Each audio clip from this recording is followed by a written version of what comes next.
District of Columbia Circuit are admonished to draw near and give their attention, for the court is now sitting.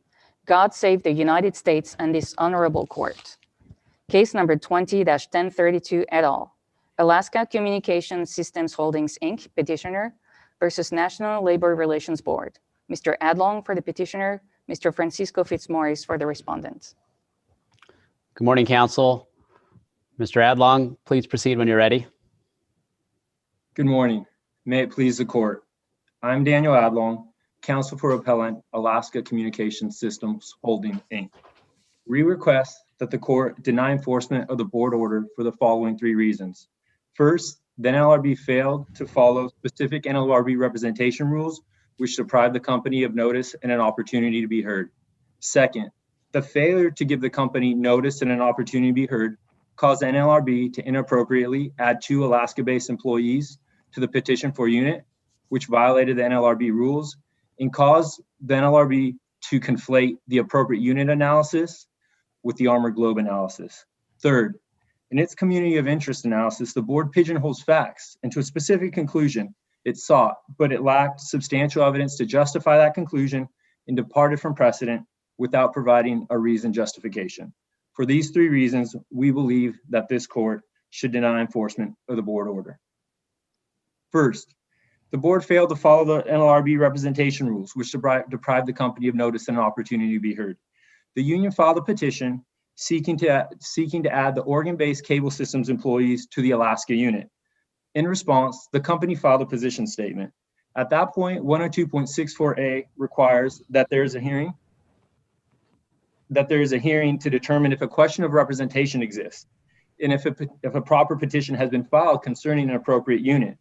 At the outset of the hearing, the rules require that the union respond to the position statement. Here, Can I back up and ask you a question before we get to the union's statement? Yes. As to yours? As I read the regulations, and maybe I'm not reading it correctly, 102.63 B1I talks about the employer's statement of position. And it says, obviously, do exactly what you did here. And if you think that there's objections to the proposed unit by the union, you state those objections, which you did here by flagging that you would have to have these 2 employees in there. It doesn't make sense with that. It's not an appropriate unit without them. But the rule goes on to say that you must also state the classifications, locations, or other employee groupings that must be added to make it an appropriate union. Added or excluded, but you were talking here about you had to add them to have an appropriate unit. And so, and I'm confident your client complies with the regulations. So isn't it a fair reading of your statement of position that you were doing what the regulation required? You were both identifying a problem with the unit proposed by the union, and as the regulation requires, you were identifying what must be added to make an appropriate unit. Isn't that what your statement did? No, let me explain. So when you read those rules, the rules require that you file a statement of position, and that the statement of position includes multiple employee lists. One list is the list that identifies who's in the petition for a unit. Another list identifies who should be excluded, and another list identifies who should be included. Mm-hmm. You only include those that should be included should you seek to expand the unit. Here, the company took the position that the petition for unit did not share community of interest with the Alaska-based unit. We did not seek to expand the unit or change the composition. We only sought that it be in a standalone unit. And so we made no suggestion and provided no list to suggest that the Alaska-based I'm a little confused. What should have been the standalone unit? You can't say just the Oregon employees. That was your whole argument was no, you'd have to have the 2 Alaska employees for a standalone unit. Our position was that if our position was separate and apart from if it was not a globe, a standalone unit of the cable systems employees was appropriate. The reason why we pointed out the Alaska employees was because they were not included, and in the analysis of a globe, it made the unit inappropriate. When you conduct a globe analysis, the first question is it an identifiable, distinct segment of the population? That's what the regional director explained. And the regional director said, no, it's not an identifiable or distinct segment of the population. As a result, it's fragmented. And the regional director's decision says at that point, the analysis should end. You only continue to the community of interest analysis if there's an identifiable, distinct segment of the population. Since there wasn't, it should have stopped the analysis. And what we were saying is the standalone unit, if it was not being globed in, was a unit that would be appropriate for bargaining. So your position was that you were litigating whether these two employees should or should not be included in this unit all along, and then address community of interest. Yeah. You address both wrongs. Correct. And one of the issues too to remember that has not really been part of this litigation and doesn't stand out is that at the start of the hearing, there was some discussion with respect to whether or not this constituted a system-wide unit. And if it's a system-wide unit, that makes a presumption of appropriateness. So when you take a look, for example, there's 6 times during the hearing where we ask and specify that the Alaska-based employees aren't included. That specifically speaks to the presumption that these employees are not out. So there is not an presumption of appropriateness in the petition for unit, so that there is a full review of the appropriateness and try to allocate the burden appropriately as the. Where does your statement of position say? Because you say that everyone's tied very tightly to these statements of position. So where does your statement of position say that if you did include these 2 Alaska employees with, well, I'll just call the Oregon unit Cable Systems Group, then you would have a sufficient, you would no longer have a fragmented unit, but there wouldn't be a community of interest. Where do you say if those 2 are in, you still don't have a community of interest? In your statement of position? Well, in our statement of position, we didn't specifically speak to that. We merely said that the standalone unit did not have a community of interest, and we did not neither suggest that they be put in. We, at the hearing, as we articulated our arguments. Where did you talk about these 2 employees in your statement of position? We didn't have a reason to talk about them because we were not putting them in. We merely identified in the statement of position that it was an inappropriate unit to add to the globe, to the Alaska unit. So you didn't put anybody on notice that you were objecting to the exclusion of these 2 employees? Well, no, I would say that we did. Well, in your briefing and stuff, in the position statement, there would have been no reason to say we're objecting to their addition because it was never identified as an issue. I'm not asking that. I'm asking where you said that this unit with these 2 employees added would not have a community of interest with the Alaska unit. Because you clearly were objecting to the exclusion of these 2. And so when they come in. That's true. Well, this gets to the heart of our argument. It was never identified for us that should they be included, would there be a community of interest? The issue throughout the whole hearing was the Alaska-based unit and the petition for unit, which only included the Oregon employees. We never had reason to suggest that we need to argue about the community of interest. Under the regulation, you don't get to just object. You're supposed to then go forward and say who needs to be added. And so you did that. And so why wouldn't you be on notice that once we have what Alaska Communications no longer thinks is a fragmented unit, right? Once you bring those 2 people in, it's no longer a fragmented unit. It's obvious that you then still have to show that that grouping does not have a community of interest with the Alaska ones. It's not enough just to say they could be their own standalone unit. That's not the test. Wasn't it obvious you were going to have to show that with those 2 Alaska employees added, they don't have a community of interest? No, I would disagree. And the reason I would disagree, as like I said, is that the regulation requires identifying what would make the unit appropriate if you're seeking to expand it or change it.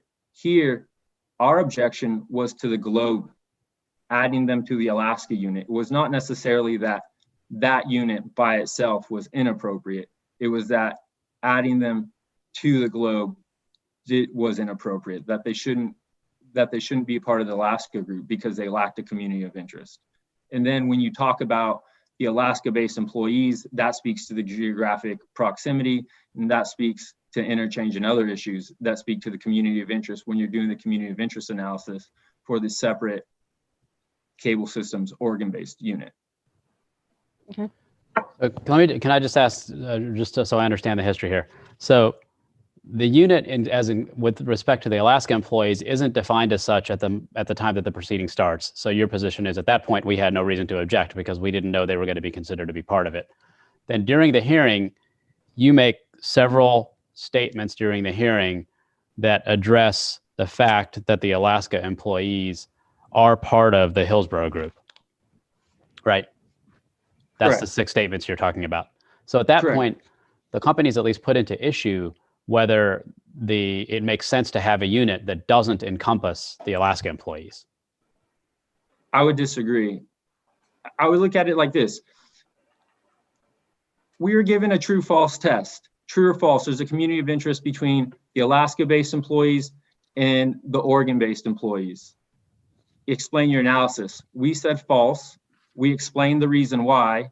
The regional director came out and agreed, but then the regional director said, even though you're right, I'm still going to change it and say we're going to include the Alaska employees. We merely pointed to the Alaska employees to show what the appropriate burden was and to also show that it was a fragmented unit. When you look at 102.64A, that speaks to an appropriate unit. A question of representation exists if a proper petition has been filed concerning a unit appropriate for the purposes of collective bargaining. At all times, we were speaking to the unit petitioned for, because nobody at any time said we are going to include these Alaska-based employees into the unit. We used it to highlight the fragmentation of the unit and to highlight the fact that because of the fact that it was fragmented, adding them to the Alaska unit was inappropriate. And we also used it to properly allocate the burdens. Okay, let me make sure my colleagues don't have further questions for you, and then maybe we'll hear from the board. But I have We one do. quick. yeah, I'm sure, good. of course. Were you Yeah. following I'm up, Sri? I'm sorry. Go ahead, Pat. Go ahead, Judge Millett. Yeah. I just want to know what this Ninth Circuit case is that's going on. It sounds like there's a related case in the Ninth Circuit. Maybe that one's brought by the union. And does that involve any of the same up here, or would resolution of that case affect this case in any way? I don't think resolution of that case affects this case. What happened there is the collective bargaining agreement has a grievance and arbitration procedure, and it also has a scope of agreement provision that says it only applies within the state of Alaska. The union sought to arbitrate a demand for voluntary recognition.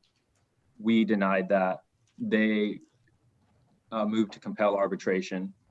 The judges ruled that's pending before the Ninth Circuit, and we've arbitrated that case.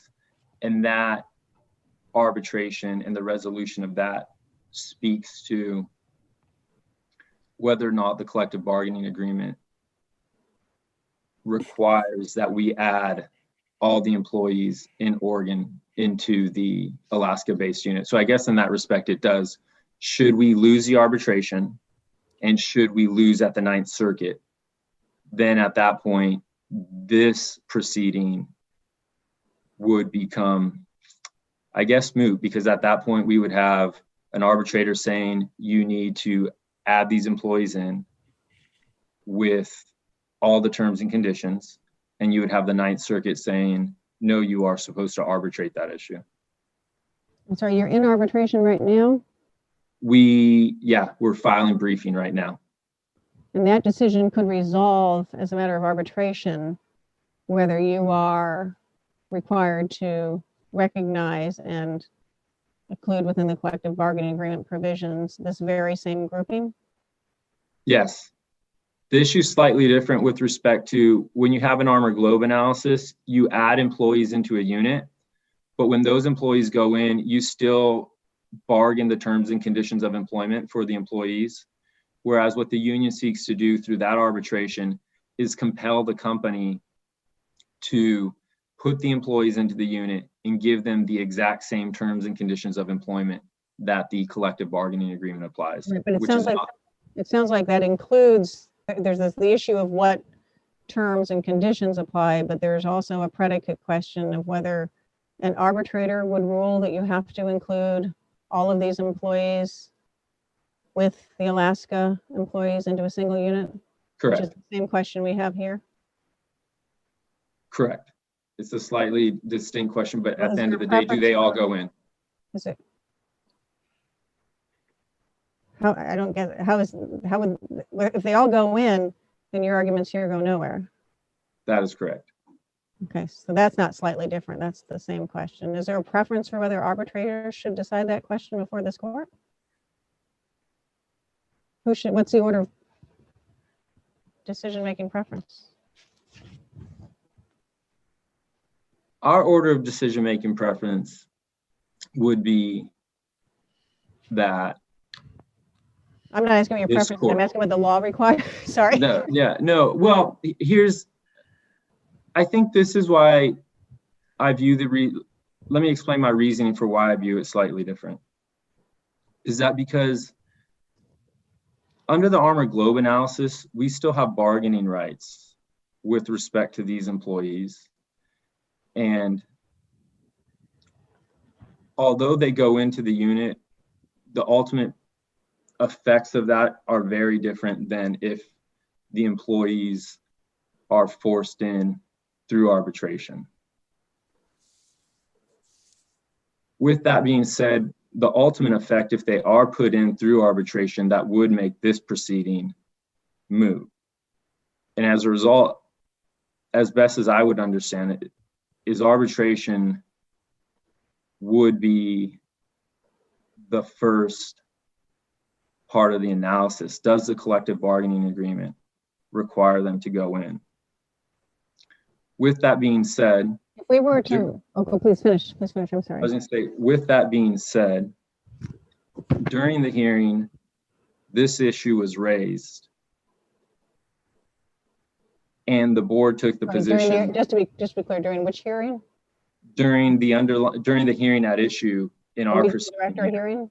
Yeah, during the hearing before the regional director, Mhm. this came up, and the position from the regional director was that that's not something to be decided here. And if you want to pursue it from arbitration, that's fine, but we will proceed with this hearing before us. So if we were to rule for you, would you then take that decision to this arbitration, and would it have any impact on the arbitration decision? I would take the position that it wouldn't, because I think the questions that are being asked here are different than the questions that are being asked there. So the arbitrator could still decide that those employees, all the employees are, if we said, you're right, you didn't have fair process on whether these employees should be added, that arbitrator could still go, those employees are in under That is correct. the arbitration agreement, notwithstanding a finding by us of fair process. What the arbitrator would say is those employees are in subject to section 1.9B of the collective bargaining agreement. So the analysis there is, it's a different analysis. It doesn't speak to community of interest and appropriateness of the unit. Okay, thanks. Okay, thank you, counsel. We'll hear from the government. We'll give you some rebuttal time. Mr. Francisco Fritz-Maurice. Yes, thank you, your honors. May it please the court, my name is Brady Francisco Fitzmaurice. I represent the National Labor Relations Board, which is here seeking enforcement of its order, finding that the company violated section 885 and 1 of the National Labor Relations Act when it refused to recognize and bargain with the union after a majority of its employees in the cable systems group voted to join an existing bargaining unit already represented by the union. I'm going to start off focusing my comments on the inclusion of the 2 Alaska-based employees, because that's what we've been discussing for the most part so far. As Mr. Adlong's argument made out, the company's strategy here apparently was to seek dismissal of the petition, the union's petition, by showing that the petition for unit was inappropriate.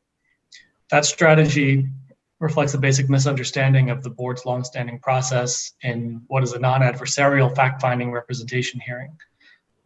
Section 9B of the Act tasks the board with determining a bargaining unit appropriate for the purposes of collective bargaining and shall do so, quote, in order to assure employees the fullest freedom in exercising the rights guaranteed by the Act. So in a hearing, after facts are found at the hearing, if the board determines that the petition for unit is appropriate, the analysis comes to an end and the board will order an election in which employees in that proposed unit choose whether to select union representation. If not, the petition is not necessarily dismissed, as Mr. Adlong and the company would advocate for. Rather, the board may examine alternative units, either suggested by the parties, but it also has the discretion to select an appropriate unit that's different from the alternative proposals of the parties. And that's been the law for years. You know, I'm quoting from the board case Bartlett-Collins in 2001 at this point. So if the board, even if the board does have that flexibility to consider a modified unit, the regional director could have indicated to the parties that there's a consideration of a different kind of unit, and then given the parties an opportunity to address the bona fides of the different shape of unit that was being considered. But that didn't happen, right? It did happen, Your Honor. So I would say two things. You know, one is that there, at every single representation hearing, the point is to find a unit that's appropriate. It's not to simply dismiss a petition at the first opportunity. But to answer your question directly, that did happen. Before the close of the hearing officer asked whether the union would be willing to proceed in an alternative unit, for example, in a broader unit than proposed. And the counsel representing the union specifically said yes. And not only that, but also specifically stated that the union would be willing to proceed in either an armored globe election or a regular election for a standalone unit, whether or not those units included or excluded the two Alaska-based employees, Kelly and Huff. So that did happen here, and the company was on notice before the end of the hearing. And you're saying the company was on notice because of the comment that the regional director directed towards the union? Well, for two reasons, Your Honor. For that reason, but also because the point of the hearing is to identify an appropriate unit. And it was the company, as Your Honors have noted, it was the company that introduced the issue of whether those two employees should be included or excluded. I made a note here that I think there was a statement made by Mr. Adlong that nobody at any point said that we would add those Alaska employees to the unit. But that's not correct. The union's attorney specifically said that on the record, and that the union would be willing to proceed in that unit. So really the fact is that during the exchange that you were just talking about, that's at the end of the hearing when the regional director said, and at that point, the regional director specifically talked about adding these two employees to the unit. Yes. And the union acquiesced to that notion. That's correct, Your Honor. And then what happened with the company? Sure. So, I mean, at that point, the company very well could have said, wait, we didn't know that was an issue. If that's an issue, we'd like to introduce the following evidence, ABC. The company could have said, made an offer of proof. Those things didn't happen. What the company's only response was, they can't amend their petition now, which is really beside the point. As I've noted, the petition for unit is not the only unit that the board considers. The board can consider alternate units. So the company didn't identify any evidence they wanted to introduce, and for that reason, at this point, they can't show how they've been prejudiced at all by the proceedings in this case. And for that reason, I would argue that there's been no due process violation either. Really, it was the company that introduced this issue by, as Mr. Adlung's stated, raising on multiple occasions these two Alaska unit employees. And really, if I could take a step back, the reason that issue came up is because of what the test is for a self-determination election. Under board law, a self-determination election is appropriate where two things are present.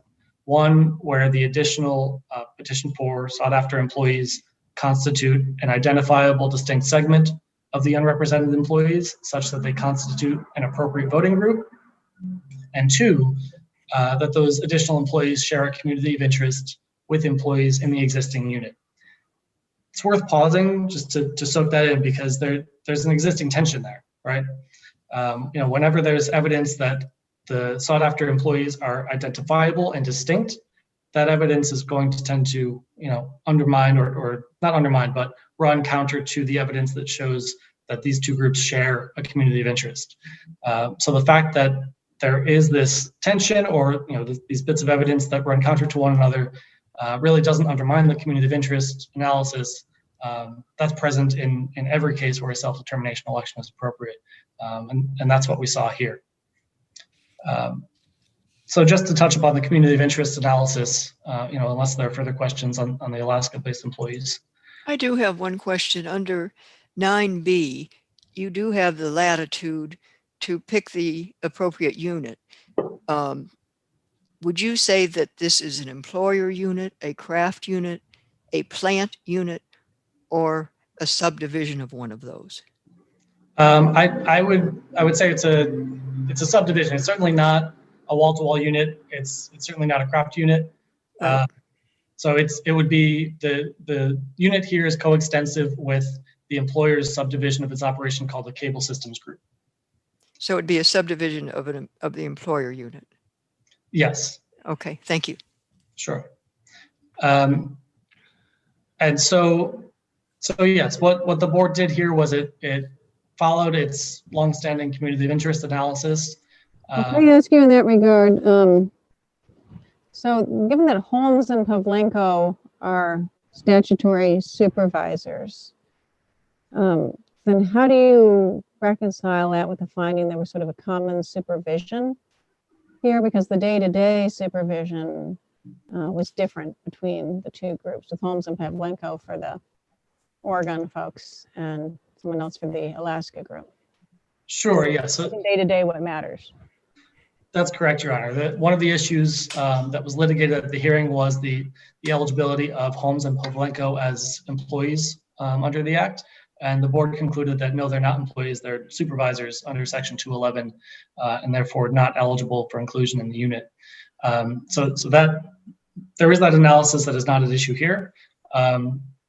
The board's finding that those two individuals are statutory supervisors doesn't contradict its finding that there is common day-to-day supervision between the Cable Systems Group and the Alaska unit employees.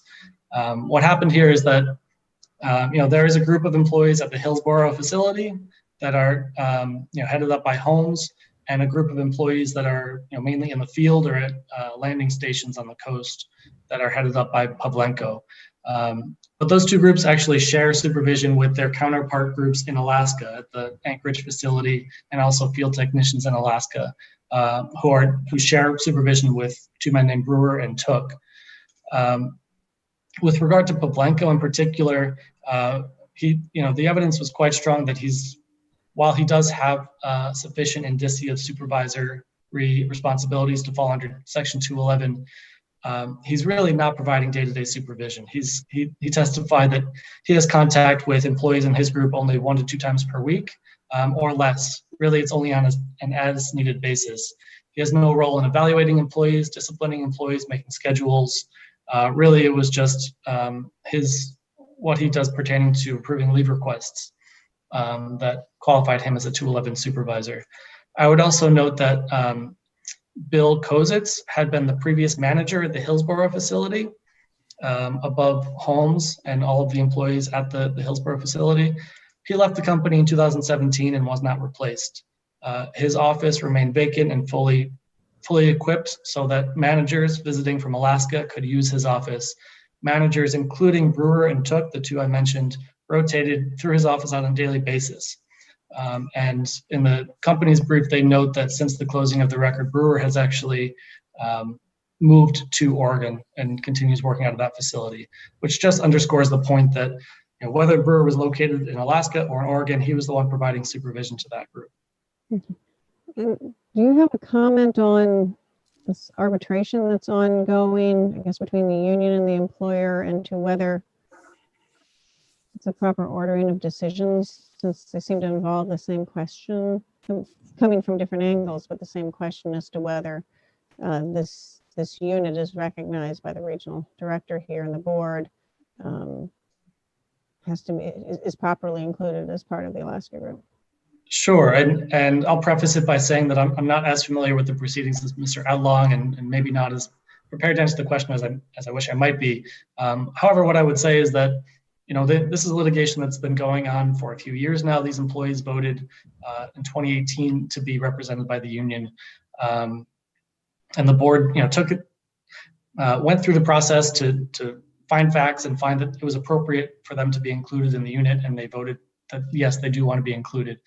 I think that to defer and wait for an arbitration decision would be to you know, delay the employee's rights under the act, and I don't see any reason to do that. I don't have any, you know, legal authority saying that the court must wait for the arbitration decision. I don't see why that would be the case. But I have case law speaking one way or the other as to what the ordering should be? No, the board's seeking enforcement of its order here, and I think that the order should be enforced in this court. I see no reason why the arbitration should take precedence over that. Okay, thanks. Thank your honors for your time. The board requests that this court enforce the order. Thank you. Thank you, counsel. Mr. Adlong, we'll give you the 2 minutes you asked for rebuttal. Okay, thank you. I'd like to address a couple issues very quickly. First, with respect to the strategy. Had the regional director found that the unit was not appropriate for a globe, it had the full discretion to direct an election in that standalone unit, which would not have resulted in any request for review or any objections from the employer. So there were two options. It was not only, he was not choosing between dismissing the petition or adding the Alaska-based employees. He could have directed an election in the standalone unit petition for. Second, when you consider the appropriate unit analysis, all the authority cited by the board says that the board can determine an appropriate unit. All those cases come up in a regular RC petition. None of them occur in the self-determination context. In the self-determination context, you ask if it's an identifiable segment. If it is not an identifiable segment, as the regional director's decision states, it ends the analysis. You don't conduct a community of interest analysis. That doesn't necessarily mean the petition is dismissed. It just means that you do not add them to the group. Finally, as it concerns the community of interest. Seventh Circuit State Farm decision. Why isn't that the same as what happened here? Well, that was a unit definition case. That was a unit determination. Well, in this case, I would say we're distinct because of the fact that that case had to do with. Well, I'm just saying this principle about the board's ability to, the regional director and the board then affirmed here to identify a unit different than what the parties proposed. I thought you were saying doesn't apply in the self-determination context, but that's exactly what was going on in State Farm. Well, what I'm saying is when you look at the cases cited by the board, the authority that they cited, all of it, none of it speaks to a self-determination context. All of it goes to cases that had to do with a standard RC petition, and that's what I was speaking to. Standard RC? I don't know what's an RC petition. A petition for an election, they are all called RC petitions. That's not what was going on in State Farm. Each petition for an election for a unit will always be an RC. It can have an armor globe component to it. So I think, for example, every case will have, this one was 19 RC, a bunch of numbers. Every one will be an RC. So that's what I'm speaking to. It's the standard reference to an election petition. Okay. Okay, thank you, counsel. We have your argument. Thank you to both counsel. We'll take this case under submission.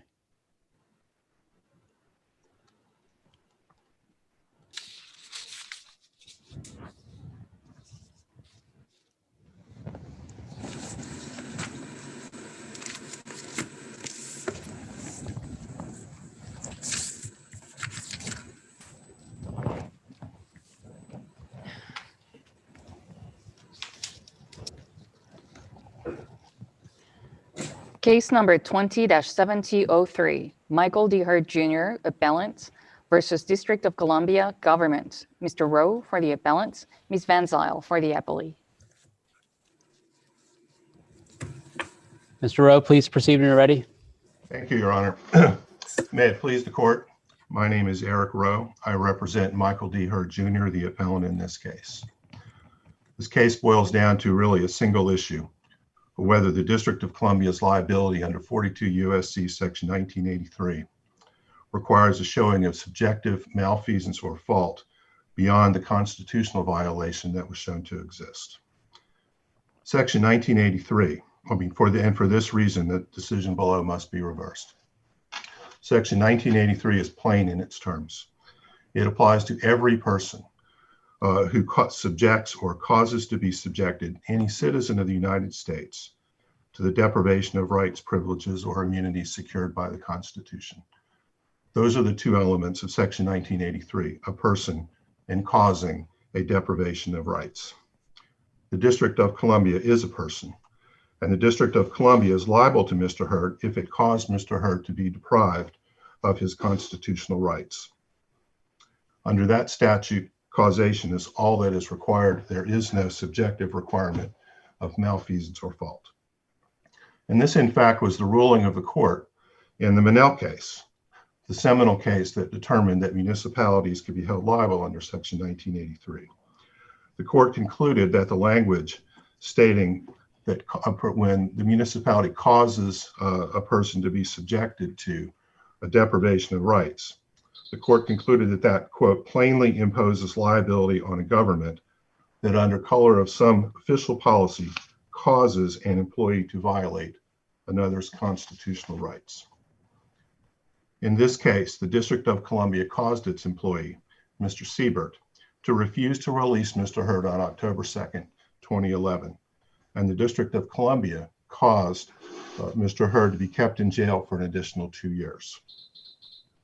The District of Columbia's policy in that regard is even set out in the district's own brief submitted to this court. District of Columbia says, when a court orders an inmate released in a particular case, officials must check all records to determine if there is any other charge or detainer requiring the inmate's detention, and if so, must hold him at the DC jail. Where are you reading from? The appellant's brief, the appellee's brief, page 19, Your Honor. Okay. That is exactly what happened here. The DC. And your concern is that they do that, or that they do that without affording any pre-reincarceration process? That's the constitutional violation, Your Honor. Mm-hmm. The constitutional violation here was that they did not afford Mr. Hurd a pre-deprivation hearing. Well, there's lots of talk about whether this policy was constitutional or not, but I had thought the whole issue in this case was the fact that they have that policy and it doesn't include pre-liberty deprivation process. That's part of the policy. It's just to keep them. That's right, Your Honor. But that's the. I don't know why I don't know why you're separating that. That's what I don't understand. Their policy is, if we find something in the records, keep them, not correct. Keep them and start a process. It's keep right. them and no process. That's their policy. Unless you think their policy includes process or doesn't include process. The policy here does not include any process. Okay, then I don't know why you keep separating that out as I mean, I understand that's your constitutional argument, but then it's also a critical aspect of their policy. Correct, Your Honor. And the issue here is whether or not the District of Columbia, as opposed to Mr. Siebert, caused Mr. Hurd's deprivation to occur. And those are separate inquiries. And here, caused his deprivation without process to occur. The prior opinion of this court was that there's a procedural due process issue here. Correct. All right, so then I think it has to be spoken of in terms of deprivation without process. Well, and we also have a substantive due process claim too, as well, Your Honor, in this case, because Mr. Hurd was, he was entitled, having served his sentence in full, to be completely, to be done with his sentence. Mhm. And when they kept him and re-incarcerated him again after he had already served his sentence in full, that violated his right to substantive due process as well, because under the Fifth Amendment, you can't deprive anybody of liberty without. No, I understand that, but it seems to me it's still tied to the fact that they have no process associated with this records check and detention, because presumably that process would allow them to discover, if they agreed with you on your substantive due process argument, that, oh, notwithstanding this record here, he in fact does not need to be detained or reincarcerated. And there has to be some mechanism for checking to make sure the computer records are valid. Right, and in this case, they were presumed to be valid. I mean, and when they found this prior sentence, they assumed that the prior sentence had not been served and just kept him. They did not allow him, and as he was entitled to be. At this point in time, there was a Superior Court order requiring his release, and he had in fact served his prior sentence in full. So then I don't understand what the procedural due process is adding to your case then, because if your view is that they have a policy that says anytime somebody has an unexpired sentence, then he's going to be held, then what does more process get you? Because that's just what they do. And what would more process do? Well, what benefit would it bring? In this particular case, if Mr. Hurd had been afforded a hearing, then he would have been able to present his case and say, I have served my prior sentence in full. And in fact, when he was confronted with the prior sentence there at the jail on October 2nd, 2011, his first response was, this is done. And when do I get a lawyer? And the response that he was given was, you have 2 years to go and you don't get a lawyer. And that's part of the problem here. And but the specific question that is before the court at this point is whether or not the District of Columbia can be held liable for that. And the question so would the additional process then what it would have gotten you is an opportunity to make the argument that the district was compelled to treat the sentence as having been served because too much time had elapsed? Well, first, Your Honor, at this point, I mean, they didn't have the authority to keep him to begin with. And so in order for a procedural due process pre-deprivation hearing, they needed to release him on Sunday, October 2nd, 2011. And then they could have petitioned the Superior Court, or they could have petitioned the Board of Prisons or somebody else to say, this gentleman has 2 more years to serve on his sentence, and it could have been litigated at that point. Instead, they just kept him. But when you said they didn't have the authority to keep him, is that not the substantive argument, that they don't have substantive authority to keep him because he's been out for too long and the sentence should have been treated as having run while he was out? I think the facts are, Your Honor, that even absent that, the DC jail didn't have the authority to decide on its own whether or not he should be kept. That authority would have been given to the Board of Prisons if he was still subject to theirs, to the United States Attorney General if he was subject to that jurisdiction, or to the District of Columbia Superior Court. When you look at the procedures that were adopted in the District of Columbia for pre-release, there is a provision in there that talks about the release authority, and the release authority does not include the DC jail. And so they needed to go to somebody else for authority to keep him under those circumstances.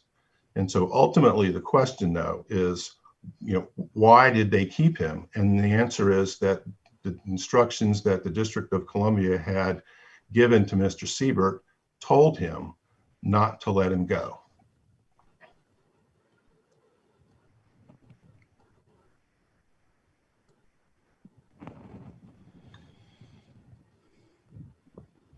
Okay, Your Honor, I see my time into my rebuttal time, and if there are other questions, I'll just reserve the rest for rebuttal. Just make sure my colleagues don't have further questions for you at this time. No. Thank you, Mr. Rowe. We'll hear from the district. Ms. Van Zyl. Good morning, and may it please the court. Caroline Van Zyl on behalf of the District of Columbia. The question raised in this case is whether, under Monell, the district is responsible for a low-level employee's decision to reincarcerate Mr. Hurd based on an unserved misdemeanor sentence. That inquiry is governed by what the Supreme Court in Connick versus Thompson called a long-standing rule. You're surely not blaming this records officer for, you made this initial judgment, there's a record here that's got to be served, but are you saying that he's single-handedly kept Mr. Hurd incarcerated for 27 months? That requires a lot more than a single officer looking at some records. Well, Your Honor, I would say that of the District of Columbia. Well, Your Honor, there's no evidence here that any policymaker was involved in Mr. What do you Hurd's mean? detention. So it's really like this one level person can say, go back to jail and stay there for 27 months and nobody else has to sign off on it? Your Honor, there's evidence that Mr. Hurd did consult with the chief records officer, but not with the director of the records department. Officer can decide that someone should be incarcerated for 27 months? Well, Your Honor, what Mr. Seibert said and what, in fact, the Superior Court said here was that it was not Mr. Seibert or any policy really of the Department of Corrections that was responsible for the detention, but it was the court's order directing that the misdemeanor sentence be served, which hadn't been vacated. Computer records make mistakes all the time. And in fact, in this particular case, he filed a habeas petition and the Attorney General of the District of Columbia, and he raised his due process argument, and the Attorney General of the District of Columbia filed a brief that said, no, he stays in jail. Is the Attorney General a policymaker? For purposes of who is detained by the Department of Corrections? Making a decision that the District of Columbia believes that this person should stay in detention without due process? Is he a policymaker on that? I think the question is who makes policies to when and whether folks are detained in the Department of Corrections. And I think as to that without due process, he filed his habeas petition and the Attorney General said he stays in without having gotten any process.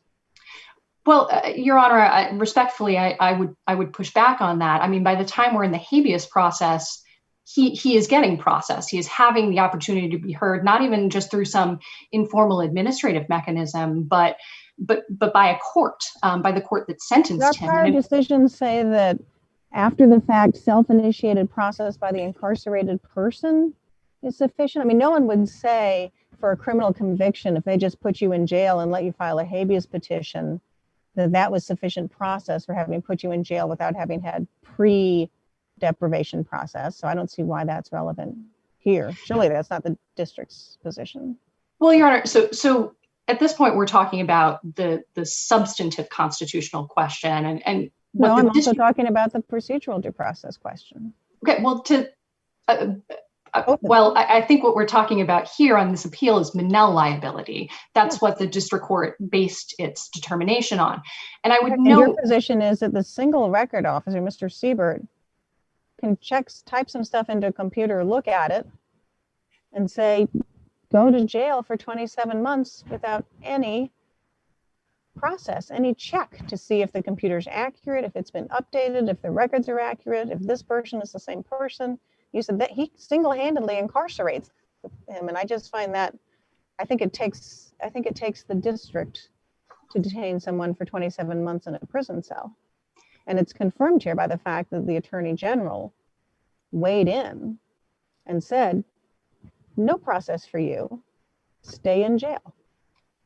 Well, Your Honor, I have two responses to that. One is substantive and one is procedural. Mm-hmm. So on the substantive point, in terms of pre-deprivation process, if we're talking about procedural due process before deprivation, that alleged constitutional violation was already complete by the time we're in the habeas process, right? I mean, he's already been incarcerated without pre-deprivation notice and an opportunity to be heard, allegedly.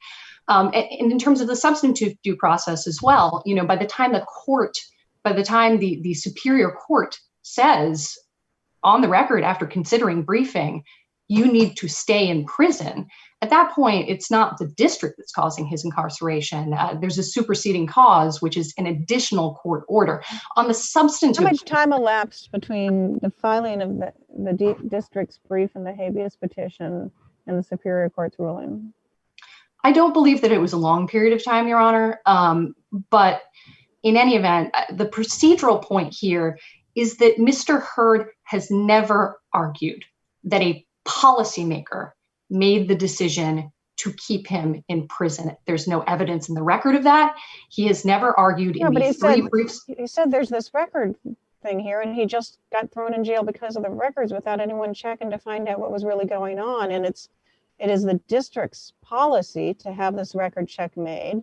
And the district's policy was to set up a record check that sent you directly to jail, go immediately to jail, do not pass go, and without any process. I mean, isn't that the district's policy? Is if this person finds a record, that's my understanding from your brief, he had no choice, you said, because it's a district policy. If they find this in a record, he goes to jail. No process, no double checks. No, Your Honor, that is not the district's policy. Okay. And I think it's helpful to break this down into different theories of Monell liability to trace where the policy would be coming from, right? Under Baker, this court set forth a few different ways that you can prove the existence of an unconstitutional policy. And the first is the explicit setting of a policy by the government that violates the Constitution. As we've been discussing this, it seems that the court thinks that there is some sort of explicit written policy that required Mr. Seibert to do what he did, but that is simply not the case. And in fact, the plaintiffs here acknowledged as much at JA 488 in their response to our statement of undisputed material facts. Did Seibert have discretion not to do this? Based on the policies? Yeah. I think so. I mean, but then what about the part of your brief that the counsel read from? Because I mean, to me, like it seems to me that your argument is Seibert might have been off on a frolic and detour, but then that's not something that can be attributed to the city. And correct. So then the question becomes, is that right? Was he off on a frolic and detour? Because if there is a policy that says no questions asked, whenever there's a record that indicates that someone has an unexpired portion of a sentence, we just detain him, continue to detain him. At that point, the person who's implementing that policy is just implementing a policy that exists. And so the question in my mind is, does that policy exist? And then as Mr. Rowe pointed out in your brief, in the paragraph that talks about explicit policies, it just says that when a court orders an inmate released, officials must check all records, and if so, must hold him at the DC jail. Is that not the policy? So if you read the sentence, it says must check all records to determine if there is any other charge or detainer requiring the inmate's detention. A charge or a detainer is not an unserved misdemeanor sentence. The charges in this case had been disposed of by the court. This individual had been sentenced, and everyone agrees that there was no detainer. And I think what we're paraphrasing in that portion of our brief is DC Code section 24-211.02a, which says that DOC shall process and release inmates unless the inmate is to continue confinement pursuant to another charge or warrant. There was no charge or warrant here. This is categorically different. So did Seibert, did he do something wrong under DC policy? Did he infringe DC policy? Is your argument that, well, there is no DC policy on this, we just leave it up to individual people at Seibert's position to just decide what to do, and then their decision on this issue, which seems pretty significant, just takes on its own operative force, and that just essentially becomes the result? That is our position. And obviously there's a second question as to whether these kinds of situations are so obvious that the district needed to have a policy, but there certainly is no written official policy mandating that he do what he did. And he said this in his deposition at JA 245. He says, I don't think there was ever anything official when situations like this arose. And that is true. In all of the briefing that has transpired in this case, I'm not aware of any citation to any policy that would govern reincarcerations based on unserved sentences. And in fact, in the summary judgment argument in the district court, I'm at A618, you said Mr. Seibert had no other option. And that was based on the unexpired judgment and commitment from Judge Holman. exactly, Your Honor. I mean, I think that context was option based on the judgment and commitment of Judge Holman. Okay, so it's not just detainers, and it's not just, I thought you were saying with that respect to that sentence in your brief, it was just detainers and charges. But now from your argument to the district court, it was also this very judgment.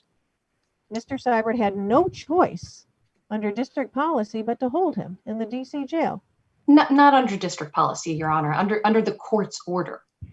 Under the court's order. And at the habeas hearing, the Superior Court confirmed that. I mean, it doesn't say what to do if he's being held on something else and someone checks a computer and sees that this thing is still out there, and should we have a process to sort out whether it's still accurate, whether it's still live, what's happened. The district court's order doesn't speak about this situation at all. Well, I mean, to be frank, Your Honor, so at JA 113, this is the Superior Court. It says, in the court's view, they, the Department of Corrections, have an obligation based on that prior order to hold him until the court makes a determination. I'm having trouble. Sorry, I'm trying to find the page because the page numbers are on top of other numbers, and I'm having trouble finding. I understand, Your Honor. 113. Oh boy. Sorry, was this the habeas ruling? Yes. No, but you're okay. So that's a different decision altogether, right? You can't use the habeas ruling a year and a half later to say that was the basis for Mr. Seibert holding him back when he first held him. And the original order of judgment and commitment by Mr. Holman, which is what is being referenced in the summary judgment argument there, was that he had this sentence to serve, but that's a completely, it didn't say, and he darn well will serve it. I don't care how long he's been out. I don't care if there's been confusion between the government and he's actually spent that time under supervision, his substantive due process argument. I don't care if there's any mistakes. If this thing is still in the computer system, you got to lock him up. That's not what the original order said in any way, shape, or form. It was this record check and detain policy that did that.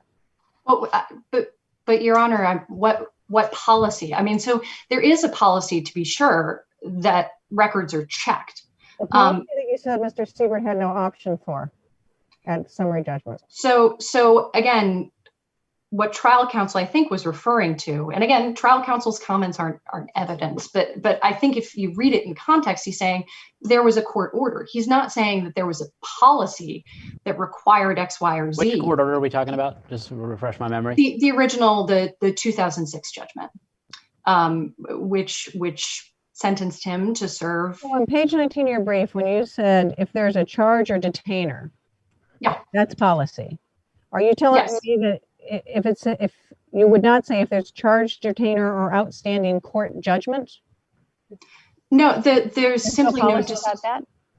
No, there's not. And Mr. Hurd has acknowledged as much, again, in his response to our statement of undisputed material facts, 488 of the joint appendix. He said, with regard to over detention, there are no written policies and procedures in place. So it doesn't necessarily have to be written to be an explicit policy if it's stated and followed in some, even if it's verbal. But I guess my question is, do you disagree with the statement there that he had no other options, given that if it's the court order that imposes the original sentence, and the existence of a court order that imposes the original sentence, as to which some of it is unserved, leaves the individual making the call on the ground with no other options, then isn't there a policy that says that as long as there's an unexpired sentence, the individual will remain detained? Well, Your Honor, I think the question then is whose policy, right? The Department of Corrections had no policy on the score. What trial counsel was referring to was he thought that the court order in and of itself didn't suffice. I mean, obviously in Hurd 1, it did suffice, right? The court order itself meant that when there's a court order in place, then there's no option other than to keep the person detained. That that was what trial counsel, I believe, was trying to convey. This court in Hurd 1 seems to have indicated that that is not the case. But at that point, we're talking about the mistaken judgment of a low-level employee, because again, there's no written policy, nor is there evidence of any dictate from someone who would be considered a policy maker, which I think... What should Seibert have done then? If it was mistaken, what should Seibert have done? I suppose, I mean, he would have had two alternatives. He could have released Mr. Hurd, which again, you know, there is risk associated with that. Or I suppose he could have initiated some sort of petition either to the court or internally. I guess let me rephrase my question. What does the district think Seibert should have done? Well, I mean, again, at the time, there was simply no policy in place. And I would note, too, that even this court has agreed that not every erroneously released prisoner is categorically exempt from being reincarcerated or even necessarily due process. It's a very contextual inquiry. Right. I'm not even suggesting that I'm forecasting an answer on whether it would or would not have been proper to keep him detained. I'm not trying to get to that question. I'm just trying to understand what the district understanding was as to what should happen in this situation. I don't think, in terms of district policy, that's the very point. I don't think that there was any specific guidance or policy as to what should happen, because the situation was simply fairly extraordinary. It was very rare, based on the testimony in the record, to see someone with an unserved sentence like this. Many times it turned out apparently that they had in fact served their sentence somewhere else in Maryland, but to have someone who was just erroneously released by the Bureau of Prisons was, I believe Mr. Seibert testified that he was shocked when he saw that in the record. And so the question, I think we're in the realm where there is no express policy. There's no evidence in this record of any direction from a policymaker.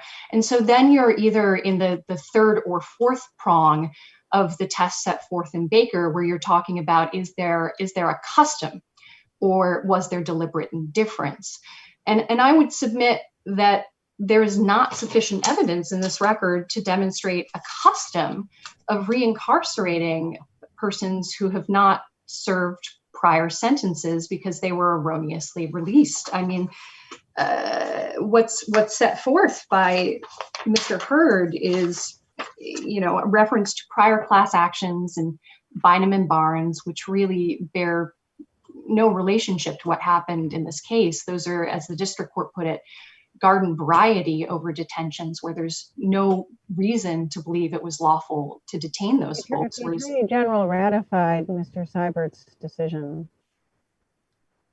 Again, Your Honor, he's a policymaker. And I think if actions are ratified by a policymaker, what happens then under Monell? Well, so to be sure, if actions are ratified by a policymaker, the district can be held liable. But there are two things that I would note. The first is that it has to be the final policy-making authority in that area of the city's business. The Attorney General simply does not run the Department of Corrections. And the second thing that I would say is that this ratification argument was not raised in any of the three briefs on summary judgment below that plaintiff filed. It was not raised in any of the two briefs that were filed before this court. Certainly, I didn't figure out there was a habeas action by myself. He argued that there was this habeas challenge to him and the district came in and opposed his request for relief. Those facts are in the record. But there's, well, I can take judicial notice of when DC files briefs, they're not just filed by Mr. Seibert. Oh, no. I'm agreeing that those facts are in the record. What's not in the record is any argument that ratified the decision to reincarcerate Mr. Hurd. I mean, perhaps my colleagues should have made those arguments, and then we would have had an opportunity to respond to them. But quite frankly, you know, when the district is ordered to respond defensively in a lawsuit to allegations, to say that in and of itself is sufficient to hold the district liable under Monell, I'm not aware of any case that says that. I think it would be extraordinary. And I think it would be especially extraordinary to make that holding with no argument in the record, with no notice to the district that this is going to be the theory under which it's held liable under Monell. I mean, this argument is plainly forfeited. And I think that Mr. Hurd, having been well counseled, should be held to that forfeiture. I mean, with no briefing to hold that the Attorney General, as opposed to the Director of the Department of Corrections or the City Council, is a policymaker. What if there's a disputed fact really about the nature of the policy, written or unwritten, for when they find an unserved sentence in the record? Is it treated the same as the charges and detainers that you said left him no choice? Is it treated as was said at summary judgment, no choice? Or, as you suggested, well, maybe Mr. Seibert was more than just this records agent, and he in fact had the discretionary authority, as you suggested, to petition a court for clarification of his status. It seems like a pretty, the nature of Mr. Seibert, whether he had any discretion or not, or whether in fact district policy required detention without process, seems to me the critical fact question here. That seems to be very much debated. Well, Your Honor, for that to be the case, there would have to be facts on the other side. And the facts here all indicate that there was no policy. There's an admission by Mr. Hurd that there was no policy. There's testimony by Mr. Seibert that there was no policy. I think there's some talking past each other, if that's what I thought it was. And so if in fact you agree that there is a policy to detain if they find a charge or a detainer, that's what you said on page 19. Okay. And then at least an attorney at summary judgment said there's no discretion once if you find a court judgment. And then you say, well, that's just lawyers. You're just talking in the brief. The lawyer just talking there. But I'm assuming that in fact that it was more informed than that. And there's this policy about checking records, and there is this sense that Mr. Seibert doesn't have that much authority other than to check records and keep people detained. Why isn't that still a disputed fact question? Well, Your Honor, two things. I mean, I understand that there's some skepticism that this choice could have devolved to Mr.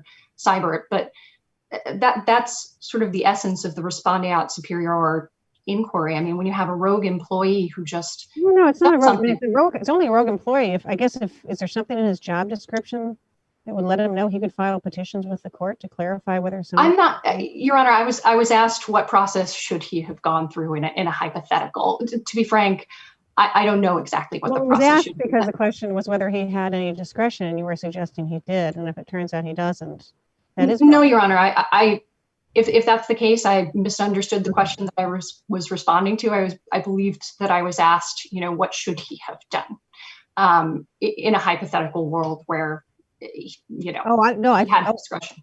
Maybe it was Judge Srinivasan's question, so I don't mean to step on it. So if I'm asking you in a real world, not a hypothetical world, what could Mr. Seibert have done other than detain him?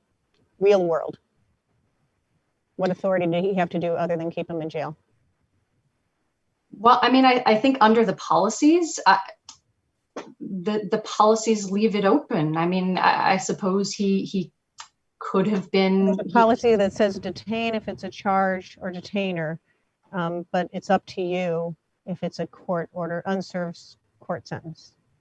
It's just policy of the District of Columbia. It's not. Unserved court sentences and erroneous releases are not mentioned anywhere here. And to Mr. Seibert's credit, he did go ask his supervisor, the chief of the records office. But again, I mean, have any more authority to make a decision? Well, she's the supervisor, but no, she's not a policymaker. She doesn't have the authority. I'm sorry, go ahead. She's not a policymaker, so she doesn't have the authority to bind the district. But where the policy... Does she have the authority to release and say, never mind that unserved sentence? There's no policy that would prevent her from doing that. The only thing that there is the court order, which again, the employees here reasonably, but perhaps mistakenly, interpreted as this extrinsic thing, the court order. They interpreted that as a reason to detain him. And again, that may have been mistaken, but it was their choice. Again, there's no policy here governing what happens when you have someone who is erroneously released and has an unserved portion of their sentence. Can you just direct me to where in the appendix there's the written policy about chargers and detainers? Sure. So I don't know that it's in the record. It's a statute, and it is DC Code Section 24-211.02A, as it existed in October 2011. All right, can you give me the site again? Sure. It is DC Code Section 24-211.02A. Okay. And it has changed a little bit since 2011. So what I was reading to you is the 2011 version. I don't think it's changed in a dispositive way, but. And that refers specifically to chargers and detainers? Charger warrant there. Detainers are dealt with in a separate interstate compact on detainers. Let's see. Okay, I'll make sure my colleagues don't have further questions for you. No. Thank you, Ms. Van Zyl. Mr. Rowe, we'll hear from you on rebuttal, 2 minutes. Thank you, Your Honor. We've talked a lot about policy this morning, and policy can mean a lot of things. It can mean an explicit order of the city council like we have here with the statute, and the version of the statute is was Act 19-129 that was in place at the time of these events in October of 2011, and a copy of that is attached as an exhibit to the appellant's brief. So one thing that can be is an explicit ruling, and another can be a custom, another can be a pattern of deliberate indifference. The policy you talk about talks about a charge or warrant. It does. It mentions that, and the distinction that the District of Columbia is trying to say here is that there's some substantive difference between a charge or warrant that permits them to hold a prisoner who's otherwise subject to release pursuant to an order of the court, because the statute relates directly to circumstances in which you can hold a prisoner notwithstanding an order of the court commanding his release, and it relates directly to that. And so they're saying now that there's another order of the Superior Court that requires him to be confined. That order commanded him or remanded him to the custody of the Attorney General, and that there's some substantive difference between a court order and a warrant or another charge. And under the circumstances here, there really can't be that distinction really can't be made, because what is it that Mr. Seifert was required to do? And it is true, he had no option. This is what his job was. His job was to check the records, and if there was something that prevented Mr. Hurd from being released, his job was to keep Mr. Hurd in jail. And that's what the policy ultimately is here. The policy is something that causes the employees of the District of Columbia to act in a certain way. So, but there's no charge or detainer in this case, right?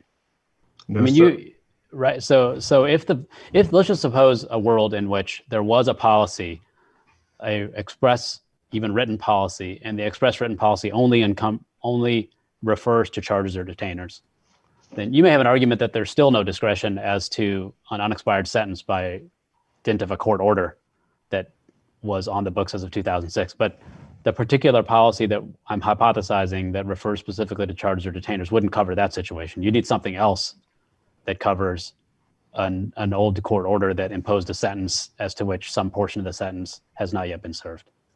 I don't think so, Your Honor, because the question You say is you don't think whether so? or Sorry, I not, didn't hear you.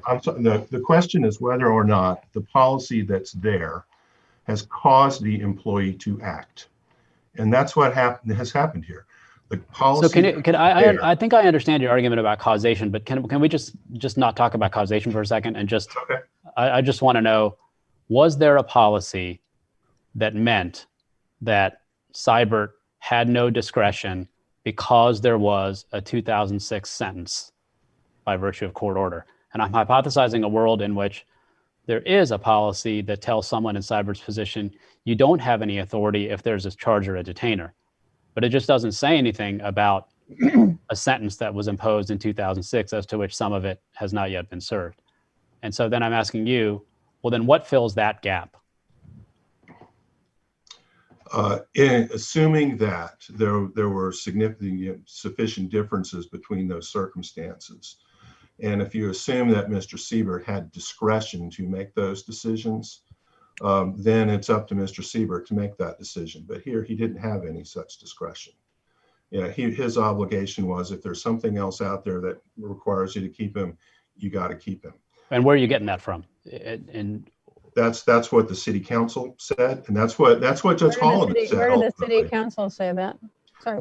That's in the statute that, But the statute admittedly doesn't talk about mistakenly released prisoners or unexpired sentences, but it does talk about charges and detainers and warrants and things like that. And when you are thinking about that statute and what it governs all manner of things. Can you show me that statute again? You said it's appended to your brief. Yeah, the original is attached to a copy of the appellant's brief as an exhibit. It's addendum number 6 at page 5, and it's in the first paragraph in section 2A.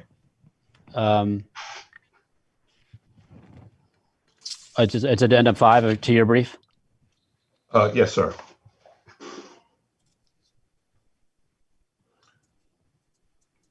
And what it says is the Department of Corrections shall process and release an inmate from the central detention facility within 5 hours of a court order granting his or her release, unless the inmate is to continue in confinement pursuant to another charge or warrant.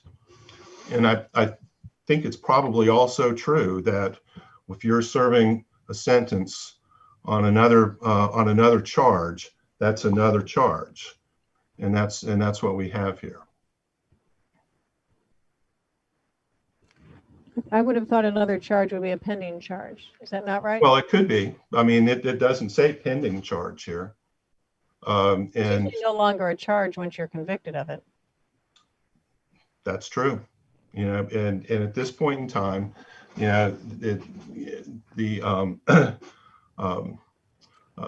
policy was if you can keep him. And one of the things that was talked about here was this order from Judge Holloman 7 months later. I mean, that hearing took place in July of the following year, and 7 months or 9 months after Mr. Hurd was incarcerated. And what Judge Holloman said, and we've taken the position that this also articulates the policy of the District of Columbia, because what he said was, in the court's view, in circumstances like this, you should keep him and let the court decide. And if that's what did you say that? Where is that in the record? That's, I believe,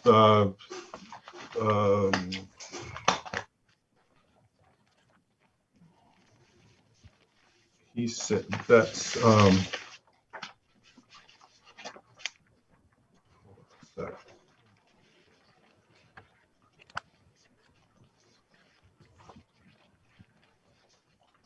that's on page 113. Right, that's what I'm having real trouble reading it. Can you tell me what the actual transcript page is? Because my numbers are on top of each other, so I can't tell what number here. Yeah.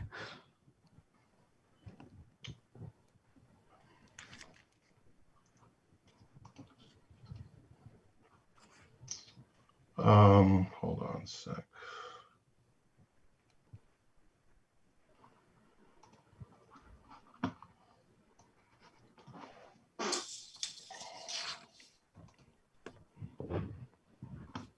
Might be 38. I don't know if I'm talking about. It could be. I don't have that right in front of me. So. Yeah, it looks like it's 38. It's hard to make out the page numbers, but where on that page? What are you talking about? What's the statement? He says. I think it's the end of that first paragraph. Mm-hmm. It's not within the Department of Corrections purview. No.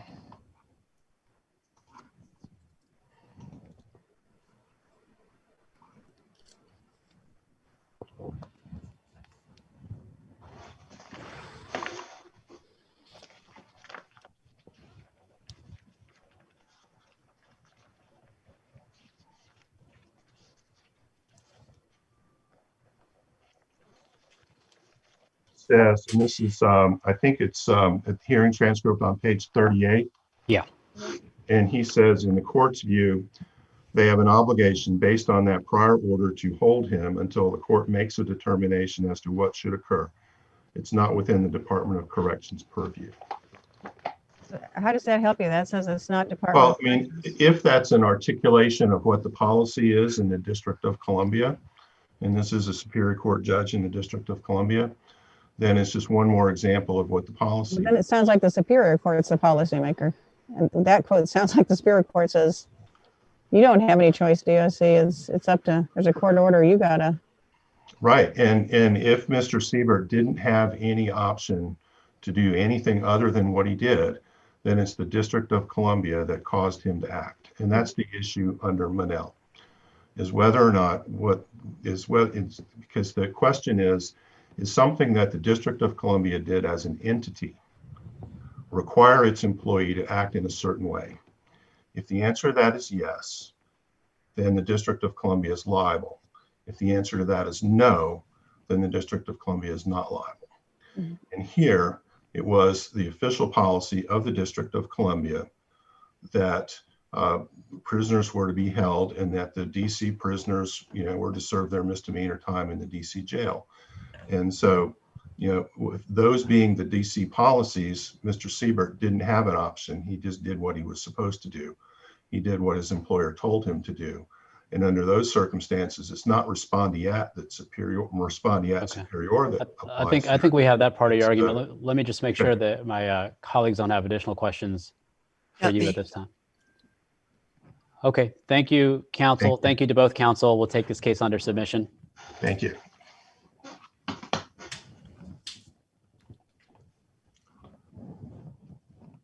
And can you just give me a second to switch my files? Absolutely.